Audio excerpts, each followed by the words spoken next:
One Hospital. I'm also a certified diabetes educator. So if anyone in here, I'm giving myself a shameless plug. If anyone in here has diabetes, we do have an excellent program. We can teach you about medications, we can teach you about diet, and the glory is most insurances will cover diabetes education. It's unfortunate they won't cover any other education. So weight loss is not covered, cardiac diets are not covered, but for that we do have an outpatient program that is $40 for an hour out of pocket. So anyway, the diet part of diabetes education is taught by myself, and I teach the other diets as outpatient dietitian. A friend of mine teaches everything else about diabetes. Insulins, medications, meters. Okay. So today I've been asked to talk to you guys just about healthy eating. I know you're having a like a weight loss type program here. So I broke down healthy eating. Last time I was here I talked about fad diets. And I've been teaching nutrition education. I've been a dietitian for I think almost 30 years now. So I've never seen any fad diet work. So when you see a new fad diet out on the market, think to yourself, it's probably not going to work. As I just want to give you a background too, to call myself a dietitian, I have to have a bachelor's degree. I had to do an internship, and I had to pass a registration exam. If anyone calls themselves just a nutritionist, they legally do not have to have any education. So keep that in mind, okay? So, Guide to Healthy Eating. I've got, I didn't even number them, quite a few aspects of eating that we, probably everyone can at least improve on some of them, if not all of them.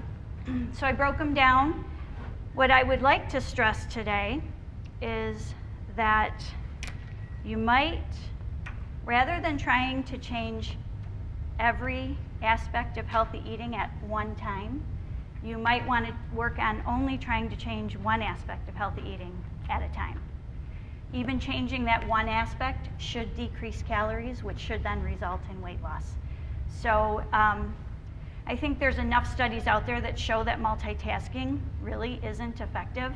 So when most weight loss diets are approached, we're definitely multitasking. We're trying to increase our fiber, we're trying to decrease our fat, we're trying to decrease our sugar intake. We're trying to increase our water intake. Doing it all at once is pretty hard to do. So if you take it one step at a time, it might be a little bit easier. So that's kind of what I'm teaching today. Slow down, fix one thing at a time. The other thing is once you fix all of them, you don't have to be perfect at them every day. There would be a day where you're going to eat more fat, and that's okay, as long as it's only once in a while. There is a day where you might not drink enough water, and I can guarantee that if you do get yourself hydrated where you're supposed to be, and you skip a day and don't drink as much water as you should, you're probably going to get a headache. You'll feel the side effects of dehydration a lot faster when you're hydrated. Most of us are probably dehydrated right now. So I'll talk about that. So let's just start with the very first one. And this is one thing that almost every diet that I've seen come across the market includes: fruits and vegetables. The only exception to that rule are two diets, which would be Atkins and the low carbohydrate, high protein diet, and then the ketogenic diet, which cuts out almost all carbohydrate. Those are the only two. I know the Atkins style eventually moves them back in, but ketogenic and Atkins, again, I've never seen them be successful over a long period of time. I hear people, I lose weight, I've lost so much weight really fast. It's awesome.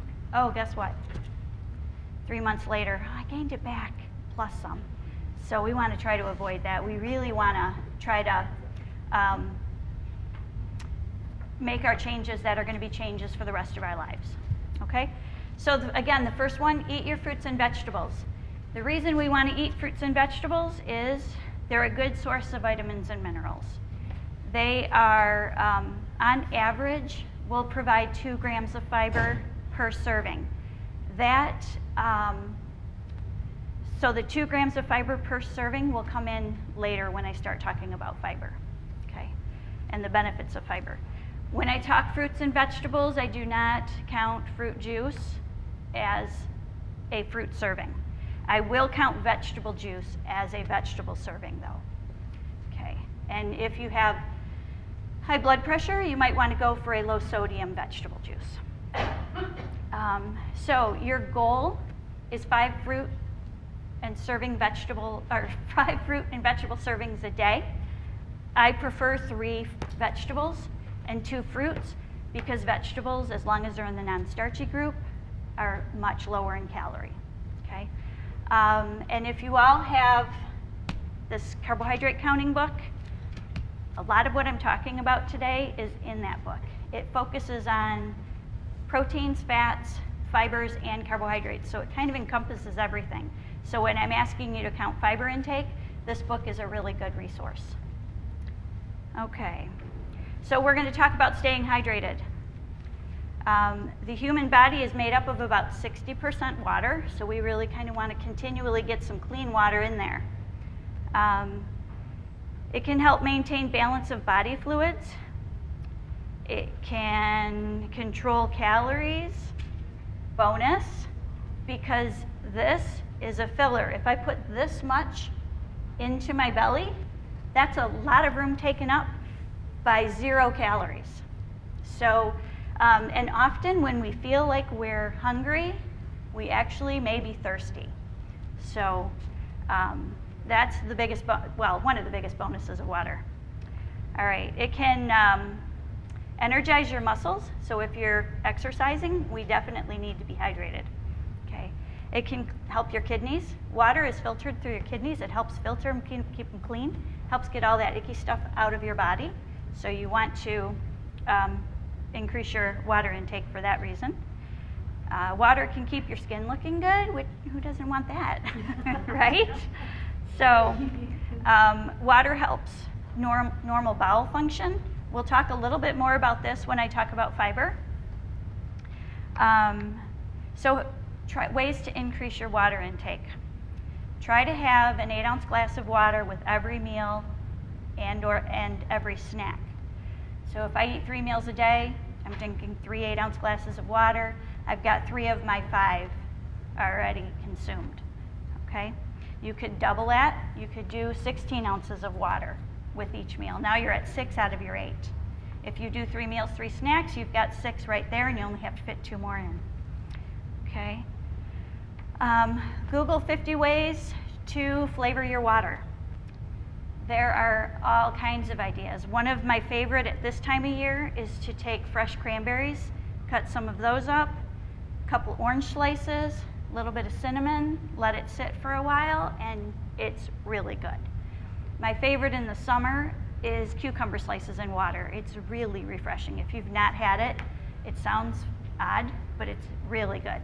So if you Google 50 ways, otherwise you can be creative on your own. Think of what you could put in there. Every fruit is possible for sure. Then it's going to flavor it, but not add any calories. Okay, keep a water bottle with you at all times. And so the Mayo Clinic says for men, you want about 15 cups of fluid a day. Women, about 11.5 cups of fluid a day. 8 of those should be water. The rest can be milk, iced tea, coffee, hot tea. I do not count pop, and I do not count diet pop, and I do not count juice as part of your fluid intake, okay? Ways to think about trying to increase your fluid. This is one way right here. This is the equivalent of 8 8-ounce glasses. So this is what I need to drink in a day.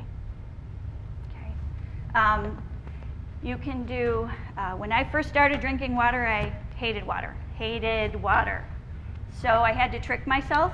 I got, they sell 32-ounce glasses at Gordon Foods. They're styrofoam. And I would get a lid and a straw, fill it up before I left for work, fill it up again halfway through the day. The reason I had to use the styrofoam, because if I looked at this all day, I would dwell on the fact that that's how much I have left to drink for the day. When I couldn't see it, it didn't faze me. So this may work better for you, and it could be the 16-ounce bottles, 4 16-ounce bottles. These are like 24-ounce bottles, so 3 24-ounce bottles. Whatever works for you, try it, okay? Again, when I don't drink enough, I immediately know that I'm dehydrated. I'm sure I was dehydrated most of my life, but never knew it. Until you feel it, then you're like, oh man, all that time. Another thing that I personally noticed when I started increasing my fluid intake is I was sick a lot less. And I just feel like those bugs are just getting flushed right out of my body. And I work in a hospital, so I'm around bugs all the time. Of course, hand sanitation is key. But at the same time, I do believe that hydration will help with that also. Okay, so maybe your body is just taking time to get used to it. Maybe you should cut back a little bit and stay at that level. Like instead of 8 glasses of water a day, maybe start at 4. And then a week from now, make it 5. So you just increase slowly. Your body might be able to get rid of it a little better and get used to it. And I forgot to tell you guys, if you have a question on the topic I'm talking about, feel free to stop me. I'm glad to answer when I'm talking. And then, of course, we'll have questions at the end, too. So the next one is to decrease your sugar intake. And so I'm just talking not necessarily carbohydrates, but sugar, okay? Sugar, the only thing it does is provide our body calories. It doesn't do anything good for our body. So it's void of fiber, it's void of protein, it's void of vitamins and minerals. So there's just like nothing good about it except that it tastes good. So added sugar is what I'm talking about. I'm not talking about sugar that naturally occurs in a food. So the one food that has naturally occurring sugars that we know of, this is one of them. If you look at any nutrition label, it's going to say for an apple this size, which is equivalent to the one in your book. For an apple this size, about 15 grams of carbohydrate. And if it were an actual nutrition label, it would say sugars. So it would say total carb, and then it would say sugars, 15 grams. So, yep, it's sugar, but there's fiber in here, and it's bulky. So this is okay. It's the added sugars. This is another place you would find sugars. If you looked up milk, an 8-ounce glass of milk has 12 grams of carbohydrate. You look down below, it's going to say 12 grams of sugar. It's milk sugar. It's naturally occurring. There's protein, sometimes fat in here. This is okay sugar. So how do you know how much sugar is in a product? Well, if I'm eating something like this, and I have to put my glasses on because they're a little too hard for me to read. So the serving size of this box is a half a container. If I ate half of this box, it would be 32 grams of carbohydrate. It tells me there's 29 grams of sugar. We know this is 29 grams of table sugar, okay? So all 29 of those, I count as sugar. Pretty much. Now, a gram is how many tablespoons or teaspoons? Oh, that's an excellent question. I'm kind of getting to that, but I'll answer it. So 1 teaspoon of sugar has 4 grams of carbohydrate in it. A tablespoon is 16, okay? So there's not a lot of research about how much is good and how much is bad, but there is some idea. So the American Heart Association recommends that men have less than or equal to 150 calories a day, which is the equivalent of 9 teaspoons a day, which isn't very much. Women, less than 100 calories a day, which is the equivalent of 6 teaspoons. Now, this pop alone has 66 grams, which is definitely above the 9 teaspoons a day. 9 times 5 is about, so this is more than any man or woman should get in a day. If you drink this much sugar, Everything else throughout the day should be very, almost sugar-free if possible.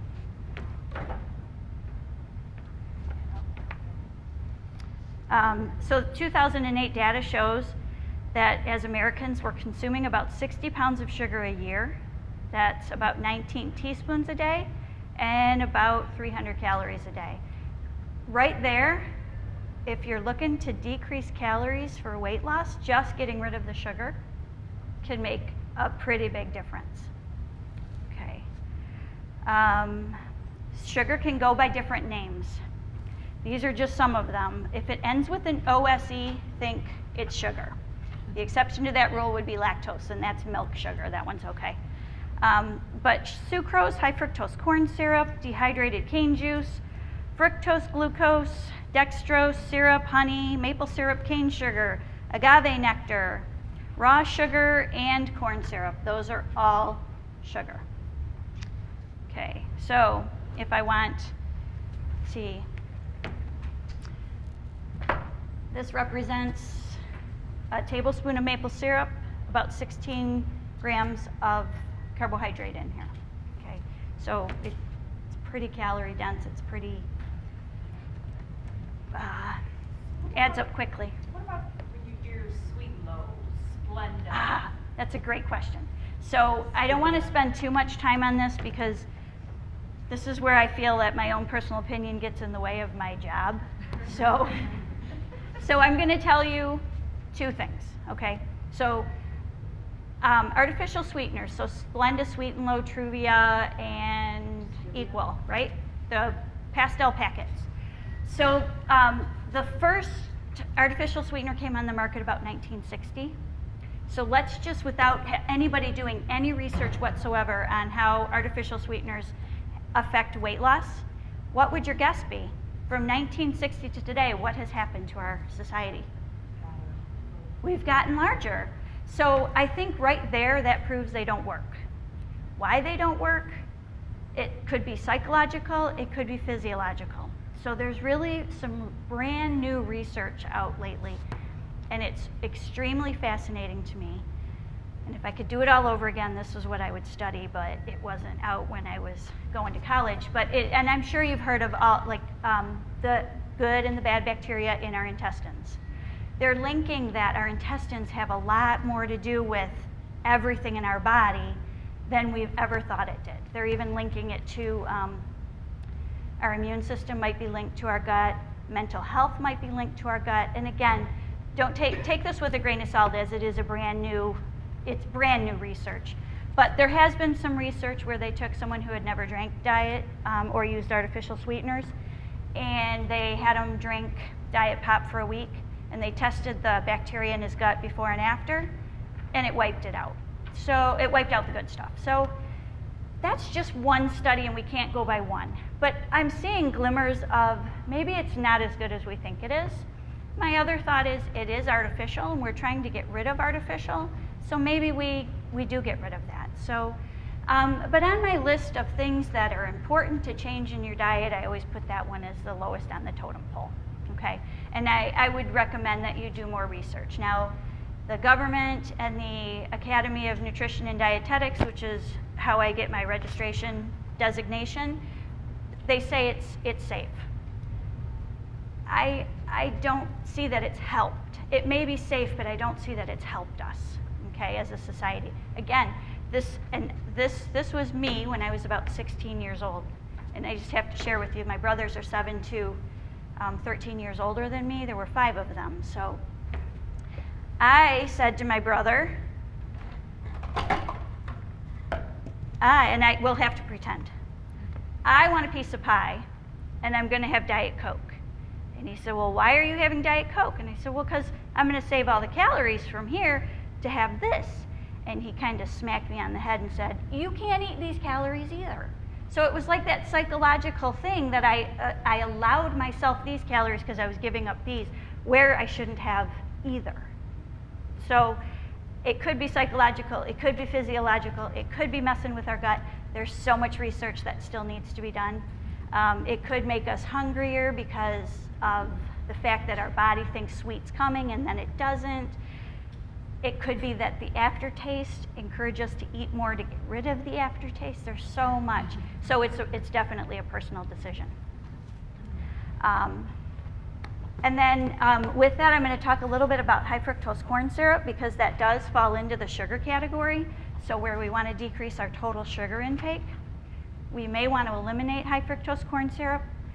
Again, there's research on both sides. It's safe and it's making us gain weight. High fructose corn syrup was put into our food system about 1980. It was kind of snuck in as far as I'm concerned. Pop was made with sugar till 1980. No one told me they were changing it to high fructose corn syrup. In fact, as a dietitian, I didn't even know until everybody else knew, and I'm like, oh, that's so maddening. So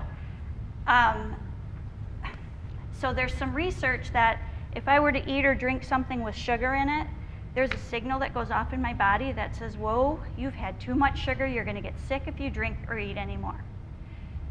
Some research is showing that maybe that signal never goes off with high fructose corn syrup. And so we can therefore eat or drink as much as we want. So I'm going to use an example that I actually have witnessed a few times. I went to a graduation party and these boys were drinking pop and they said, it was about midnight, Mom, we're gonna go up to the gas station, we're out of pop. Okay. Each one of those boys came back at midnight with a 2-liter. About 2 o'clock in the morning when we were getting ready to leave, they had finished the entire 2-liter, each one of them, not between them. So I wonder if it was made with real sugar, if that signal would have gone up and said, 2 liters of pop is too much for you, you need to stop.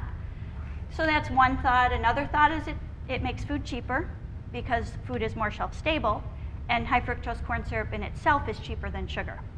So food is cheaper, and then we can mass produce ho-hos, and they're gonna last, I don't know, maybe if we had a zombie apocalypse, they might last through that because they just don't seem to go bad. So there's a lot of, but that would be one I would also encourage everybody maybe to try to decrease or eliminate is high fructose corn syrup.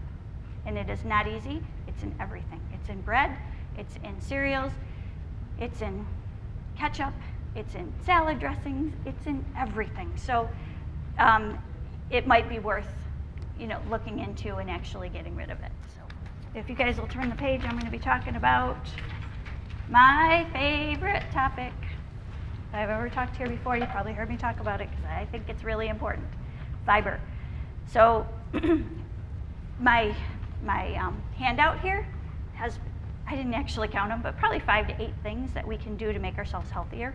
And I think there's quite a few of them that have increased our obesity rate in this country. So I don't blame just high fructose corn syrup.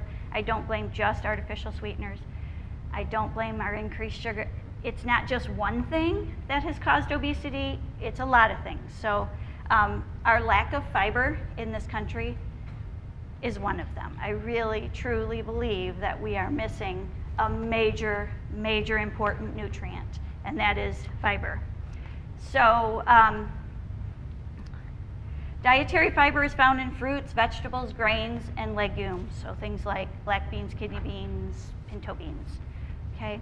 The recommended amount is for men who are less than 50, about 30 to 38 grams a day. Men over 50, about 30.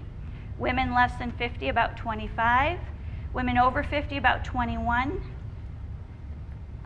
For all but the men under 50, you might even be able to up that a little bit more, okay? And be okay. You'd be safe with that, okay? Excuse me. So there's 2 types of fiber. Soluble fiber, it dissolves in water to form a gel-like material. It can help lower blood cholesterol and glucose levels. It's found in oats, peas, beans, apples, citrus fruits, carrots, barley, and psyllium. Now, insoluble fiber is the type of fiber that promotes the movement of material through your digestive system and increases stool bulk. This fiber can benefit for those who struggle with constipation or irregular stools. Whole wheat flour, wheat bran, nuts, beans, and vegetables are good sources of insoluble fiber. Even with diarrhea, fiber may be able to absorb some of the water, which can stiffen up some of those stools. So the benefits of fiber: it can normalize bowel movements, it can help maintain bowel health, it can lower cholesterol, it can help lower blood sugar levels, and it can aid in achieving a healthy weight. So if I marketed a pill that did all of this, how much money do you think I could make off of that? Lots of money. I mean, seriously, if I went up to you and said, I have this really cool pill, and it looks like this, but you have to eat 50 of them every day, 50 of these little pills, and it will promote weight loss, it might get rid of cholesterol, it might help with blood sugar control. Would you guys pay me a lot of money for that? Because I can sell you them. Or you can go to the grocery store and buy them for really, really cheap. So this represents about 1/3 of a cup of black beans. The serving size that are found in this book is based on a 1/2 cup serving. But let me tell you that I'll start with normalizes bowel movements and can help with a healthy weight. So fiber is like a bulking agent. It contains no calories, okay? So it goes in and out of our body. The only thing that really changes it is if it absorbs some water and if we chew it. That's about all, okay? Because it goes in and out of our body unchanged, it takes a lot of room in our belly, and there's no calories in that.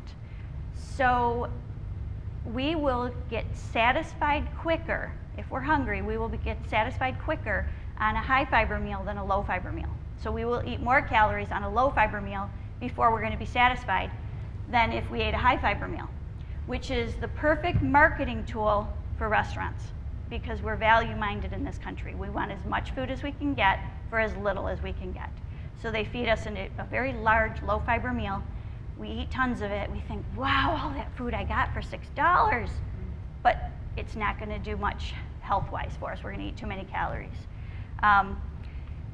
So once fiber will slow down digestion. We can't digest food as fast when we have a intestine full of fiber or a stomach full of fiber, okay? But one of the things it can do when it gets to your intestine, it moves things out faster. So it's slow in the stomach, it's going to fast through the intestines. We don't want stuff in our intestines. Our intestines have good and bad bacteria. We want to get all that bad bacteria out, so we just want to move it out. So having extra fiber will move it out faster through the intestines. So that's two really good benefits of fiber. So the University of Arizona did a study where they took a small, it wasn't a large group, but they took a group of people who had high cholesterol, and they put half of them in a group that ate a 1/2 cup of pinto beans every day. The other half were on a cholesterol-lowering medication. At the end of 8 weeks, the people who ate the beans, their cholesterol lowered faster than the ones on the medication. So there are side effects to every medication. We know that. We have to outweigh the benefits of whether we want to take it or not. There's also side effects to fiber, and we all know what they are: gas and uncomfortable and crampy. Okay, so there is a way that we can try to prevent that. Again, if you're not counting fiber, you are probably only getting about 11 grams a day. So if you're a man under 50, you wouldn't go from 11 to 30. That's where you're going to get all that gas and cramping. You would make a 5-gram change as tolerated. So you increase, you can kind of do a quick figure of how much fiber you're taking in. Again, you can use this book and make a change in how much fiber you're going to eat. Your change could be increasing your fruits and vegetables. Remember, a serving of fruit or vegetable has on average 2 grams of fiber. So if I eat my 5 fruits and vegetables every day, that's going to be 10 grams right there.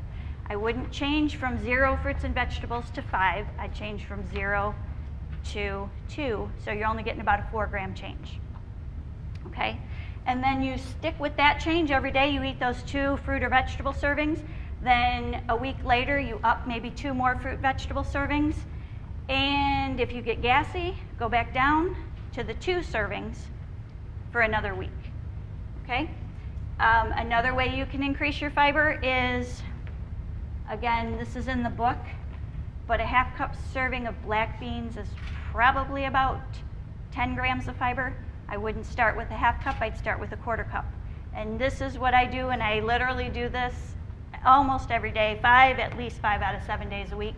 I eat a half a cup of beans. I don't hate them, I don't love them, but I look at them and go, this is my medicine, and I eat them. You can put them on salads, you can blend them up like hummus and use them as a dip, as long as you're not adding too much fat to that. But you can use spices, lemon, there's all kinds of stuff you can do with them. The other thing, we already talked about water, but for every 5 grams of fiber you eat, you want to drink 8 ounces of fluid. Doesn't necessarily have to be water, but if you increase your fiber without water, constipation can occur. If you increase your fiber with adequate water, regularity should be occurring. So could be very helpful. Another thing, most of us in the country don't know we're dehydrated. The other half of us don't know that we are constipated, and we just don't know what it's like to go to the bathroom correctly. And I love Dr. Oz because he talked about it on his show, except I really don't like Dr. Oz. But I like that he talked about regularity and what it should feel like to go to the bathroom. It's never talked about. It shouldn't be a problem, and if it is a problem, you're probably not getting enough fiber and water. Okay? So we want to decrease our fat intake, but not follow an extremely low-fat diet. Fat can help us stay satisfied, and that's a good thing. If I eat a no-fat diet, I will not, and I'm hungry, I won't get satisfied, and nor will that meal keep me satisfied for very long. So we want some fat in our diet, we just don't want too much fat in our diet. So there is a calculation on here so you can figure out how many grams of fat in a day you should be eating. And it uses calories, and I can give you a quick and easy for calories. For women, about 10 calories per pound, and for men, about 11 calories per pound. And that's for weight maintenance, and that's real general, but it's a pretty good one. For women, I do not recommend under 1,200 calories a day. For men, I don't recommend under 1,500. That gets a little too restrictive, and it's not really teaching you how to change your eating habits, okay? And I'm actually not really big on calorie counting. I'm more big on increasing your fiber and looking at fiber grams. I'm big at looking at fat grams, at sugar grams, looking at all the little things, because that's gonna really make changes over the broad picture, okay? So too much fat is just not good for our hearts. We do wanna choose an unsaturated fat over a saturated fat. We want to avoid trans fats. I do believe companies have to completely get rid of trans fats, and should have a long time ago, but they are now, so. Okay, so I have just a couple more things to talk about. Eating often. Eating often can help regulate your blood sugar. It can possibly increase your metabolism. What they think, and our bodies are really amazing that they can adapt so well. So, excuse me, it's thought that when we skip meals, the inside of our body doesn't know that there's like a whole table of food right there or downstairs or wherever your cafeteria is. It doesn't know that, so it thinks, famine. Back in the day when we had feast and famine, during that famine time, your body held on to everything it could because it didn't know when your next meal was coming. So the theory is if you start to feed your body regularly, your body's gonna be like, oh wait, there's no famine out there. I can increase the metabolism, get rid of some of this stuff, use it up. So it helps. It also helps just with, if I skip breakfast and I don't get lunch till 1:30, by 1:30 I'm gonna be starving, and it's gonna be much harder for me to control how much I eat. I'm very likely to go overboard and or choose the wrong foods. So at least 3 meals a day. Really your goal should be 3 meals, 3 snacks. Snacks obviously should be healthy stuff, fruits, vegetables.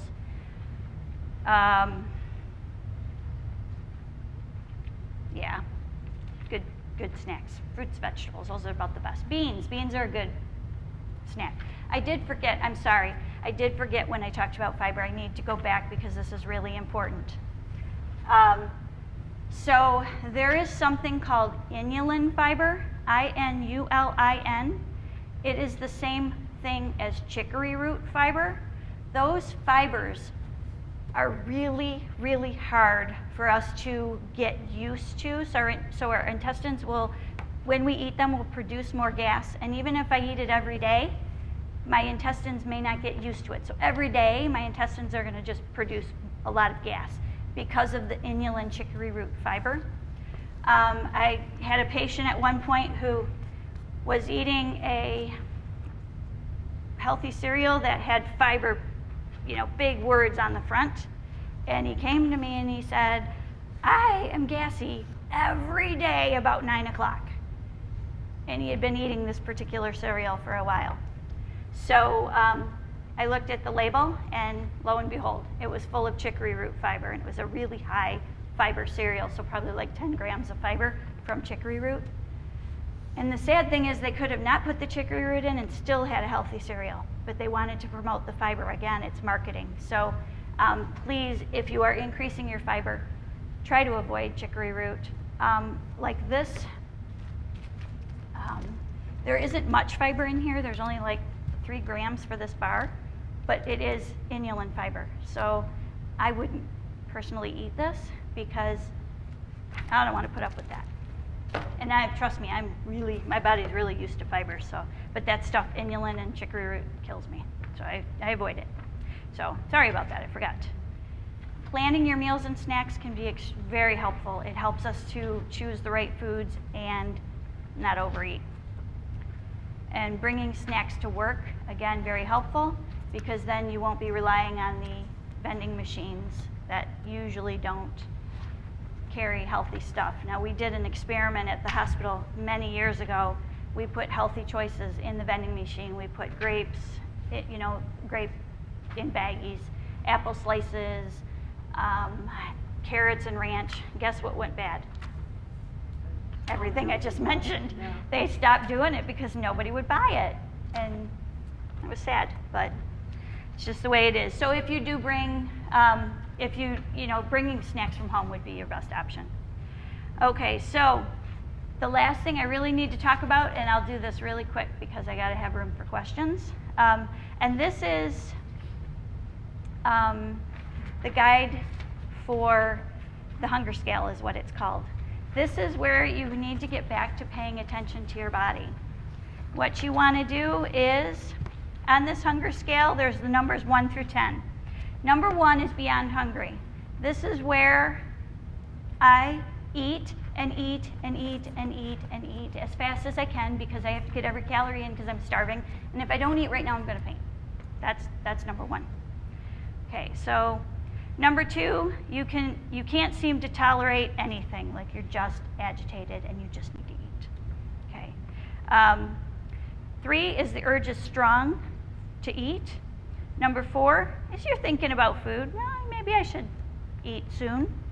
Number 5, you've had enough to keep you satisfied, but not too much. 6, you're fully at the point of satisfaction. Again, you're satisfied, but you're not like, oh, too much. Okay, number 7, you're past the point of satisfaction. Pants are getting a little tight. Okay, 6, you're actually starting to hurt. 8, you're actually starting to hurt. 9, the after effects feel really uncomfortable. And 10 is the day after Thanksgiving. We sit on the couch, we unbutton our pants, and we are like, oh, I just ate too much, I can't move for about 4 hours. So you really want to really try to start paying attention. You eat when you're hungry, you stop before you're full. So you're going to be in that like 4, 5, 6 area. That's a great area to be in. Just satisfied. If we eat past full, it's our body's way of saying, you just ate more calories than you need. They're just going to stick right here. You wait too long, you're going to get up into the higher numbers way too easy. So try to stick within.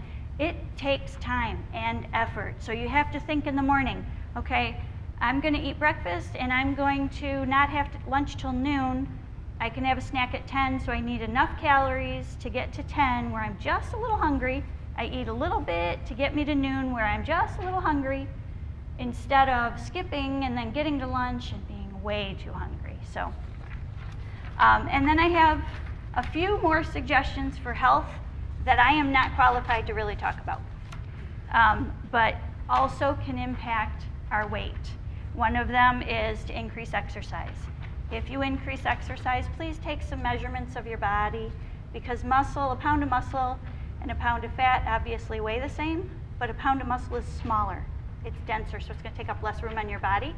So if you're building muscle but losing fat, your weight may stay the same, but your pants feel better. I cannot tell you how many times people come to my office, oh my gosh, my pants feel great, and then they step on the scale, so I've really gotten rid of my scale, because then they're like, I gained a pound of muscle, your pants still feel good, but I can't talk them out of it, can't do it. So I don't use scales. I recommend if you're exercising, do some measurements. And I can talk a little bit about exercise, but I think you'd be better getting somebody who's qualified on that. Decrease your screen time. I'm pretty sure that if I counted my screen time, it would be one thing I really need to decrease. So, you know, computers, cell phones, video games, TV. And then get adequate sleep. Sleep, unbelievable. And if you're getting adequate exercise, that might help you sleep better. I know I sleep way better when I'm on an exercise schedule than when I don't. So I am done. If you guys have any questions, I'll be glad to try to answer them. I didn't mention anything about those yogurts up there. What's the story on yogurt? Okay. Bad? Are they good or bad? Yeah, which ones are better or worse? Okay, so let me start with a regular yogurt, which would be like this one. This is a regular yogurt, which we've had on the market forever. It has no fat. It has real sugar put in it. So there's about 30 grams of carbohydrate. Probably about 15 of those would be from sugar, okay? There's no protein in this, so and no fat. If I eat this, it's not going to be very satisfying to me, okay? Now a Greek yogurt, on the other hand, this is a Greek yogurt that uses real sugar. There's also about 15 grams of, maybe about 10 grams of added sugar to this one, so it's a little less real sugar added. This one is 0, so there isn't any fat in it, but there's a lot of protein in here. So if you ate this one would be way more satisfying than the one that had less protein. Now, if you could add a little fiber to this by maybe having a fruit with it or some vegetables, you're gonna get a little fiber. It's gonna have more staying power. And yogurt in general has probiotics, which are the good gut bacteria that we need to want to reintroduce. Just a side note, if you're ever on any antibiotic, either eat a yogurt every day or talk to your physician about taking a probiotic pill, because that will add the antibiotics kill good and bad bacteria, which is why often people get diarrhea after they're on an antibiotic, because the good bacteria is killed. So this is a good way to add it back in. So I would go with a yogurt. I would even possibly go with a 2% yogurt, which might keep me satisfied longer. So I'm using up some of my total fat grams for the day. I'm using up some of my total sugar grams for the day because it tastes a little better with sugar in it. But you could experiment with a plain 2% Greek yogurt, adding it over fruit, maybe adding a little bit of vanilla to it. And it doesn't taste too bad, actually. So you could use that as a dip even for fruit. So my opinion, definitely Greeks are better because of the protein content, and it keeps you satisfied longer. Okay, so there are people who cannot digest the sugar, lactose sugar in milk. There are people who are lactose intolerant. For them, they can either do a lactate milk, which the sugar's already broken down, so they wouldn't get gassy, or they can eliminate and use something like a soy, rice, so on and so forth. There are people who have true milk allergies that do need to avoid milk. As for the general public, unless you're vegan and choose to eliminate all animal products, there's not a lot of evidence to say it's really bad for us. So, That's yes. just a marketing. We've been drinking milk for long time. So, yeah, I wouldn't, and the almond milks and the cashew milks, they tend to add a lot of sugar to those to give them flavor. Yeah. So I would, if you can drink milk, I would. As far as skim 2% or whole, the whole low-fat controversy, and that was in the news a while ago, that there was a study in the 60s that was looking at sugar or fat, which one was bad for us, which one caused heart attacks, and they redid the research and found that maybe it was actually sugar. So we need to decrease fat because it's so high in calorie, and it can have some effects on our heart. But we need to decrease both.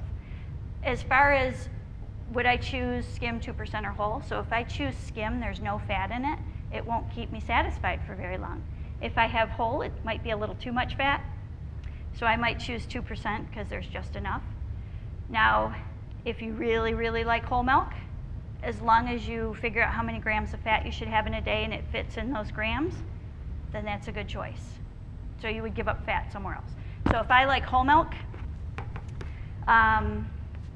Whole milk, Greek yogurt, that they tell you to go with that. they do have whole milk Greek yogurt. I haven't tried one yet. I've tried a 2% Greek yogurt. Maybe I think I have. I think I've tried a plain whole milk Greek yogurt. Again, that's why I'm kind of saying break things up, because you might find that you don't eat much fat anywhere but in dairy. So as long as you're not eating too much fat, you can still have some in dairy. But if you're drinking whole milk and eating French fries every day, you're probably taking in too much fat. Then you make the choice. Do I give up my fries or do I give up my whole milk? It's all a choice. And nothing is ever really forbidden.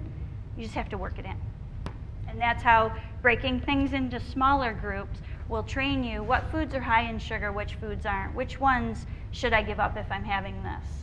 So if I'm having French fries, I don't drink my whole milk for the day. No French fries, today I can have whole milk. So it's just kind of a give and take. So, I'm starving, by the way. Okay. He's saying, no, we need to eat. So Done. I agree somewhat. The camera roll. Okay, so let me explain why I agree. So when I eat, I'm eating right now, I'm either going to be standing or sitting. Gravity's going to help that digest. It's going to help it go down, right? Plus, during the day, my metabolism is much busy. It's faster. Okay, when we go to bed, what do? We lay like this. And then our metabolism slows down because that's what happens. We slow down when we're sleeping. So if I eat something big right before I go to bed, and it's right here, and I go to bed, I'm lucky if it gets here. So that's big meals. Now, small snacks, I can do because I personally can't eat at 6 o'clock and last till 6 o'clock the next morning. So a snack would be okay. But definitely cutting back on large meals before bed is a good idea. Small snacks are okay though. So you both win, okay? You both win. So are there any other questions that I can answer? Okay, oh, I'm so glad you said that because Gluten-free. gluten-free versus non-gluten-free. Okay. There is a group of people, just like the lactose with the milk. There's a group of people that cannot tolerate gluten. They can't. And it's very dangerous for them if they eat even the minuscule amount of gluten. They have to follow gluten-free. Somehow, marketing scheme, someone decided I'd write a book that wheat is the worst thing. We all got fat because of wheat. My parents ate wheat, and they were not obese by any means. So, is there a difference in wheat? There might be, but I don't think that is what's causing obesity in this country. So what happens when you follow a gluten-free diet? You get rid of spaghetti, bread, look, maple syrup on the pancakes, the bagel. And I do want you guys to know this is actually a real bagel that I forgot to put away, and it's so hard, listen. Isn't that funny? So I do not recommend gluten-free. Most gluten-free products, if you did a comparison, are higher in calorie, higher in carbohydrates, they're denser, they don't taste good. GMO. I don't believe there's enough research on that. I would wait to see if there is. Unless you have been diagnosed with celiac, I wouldn't. The thing with, again, the gluten-free products, they tend to be higher in calorie. Now, there is a gluten-free product I haven't tried yet, and it's spaghetti made out of beans, like dried beans, peas, and lentils. I have a box, and I want to try it really bad, I just haven't. Because it's going to be higher in fiber, and it's made from a good source. Okay. So, but that would be the only gluten-free I would try. But in general, I just want to say this really quick. In general, if something is low fat, they take the fat out and they put in more sugar. If something is low carb, they take the carbs out and they throw in more fat. None of it tastes good, so you're usually better off working the real thing in small portions.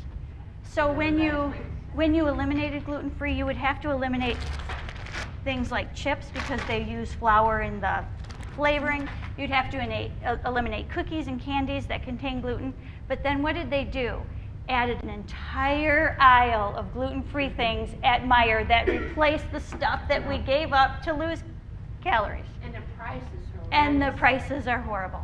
The only thing I like about the gluten-free phase is that people who really do have celiac disease have some fantastic choices now, because their life was really difficult before this came about. So there's a shining star in it, but it's not good for most of us. Okay? All right. Any other questions? I think I have time for like a minute. Otherwise, I think we're done. Thank you. You're welcome. All right, dinner at 5:30. Wait, dinner at 5:30, snack at 8.